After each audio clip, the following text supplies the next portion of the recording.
My name is Jungin, and I am your host of Evolutionary Science Now. Have you ever wondered why, all throughout nature, the predatory and defense mechanisms of two species seem to be perfectly aligned with each other? Well, today we are going to examine the interactions of two species in a predator-prey relationship and see how the two co-evolve to reach that seemingly perfect equilibrium. This is a Philipophalus lamarcus, or a Philippe. It boasts a protective layer that covers the entirety of its torso as its primary defense mechanism against its biggest predator, the Alopetrochirus diogenembling.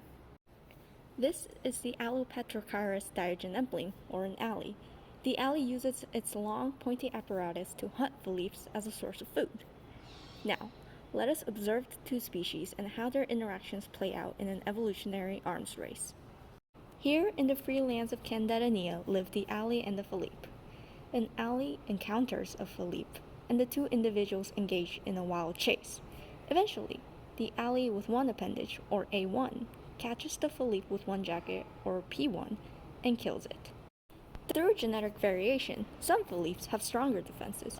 Here, a Philippe with two jackets, or a P2, and A1 encounter each other, and A1 chases down P2.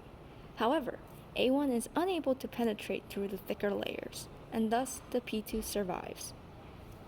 The surviving P2 produce offspring with two jackets. In response to the evolving defense mechanisms of the Philippes and through genetic variation, there are some allies with two blades, or A2s, which are more successful at catching Philippes than A1s. They survive better than A1s and are able to produce offspring with two blades for the next generation, populating the majority of the alley population with A2s. However, the alley and the Philippe exhibit another difference. The two individuals are much less efficient at moving than their Generation 1 counterparts. An A2 easily penetrates through a Philippe's defenses, although it does have a harder time catching up to the Philippe. On the other hand, while the P2s have better defenses than P1s, they have much more trouble moving their bulky body parts. Eventually, these trade-offs influence the outcome of an evolutionary arms race between the two species.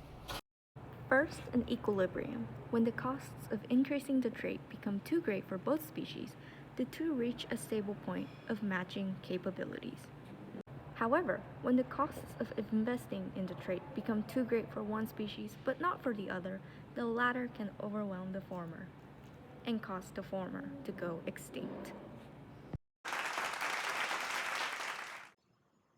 And that concludes the evolutionary arms race between the Alopetrochirus diogenembling and the Philipophalus lamarcus. See you next time! Funding for Evolutionary Science Now is provided by viewers like you. Thank you.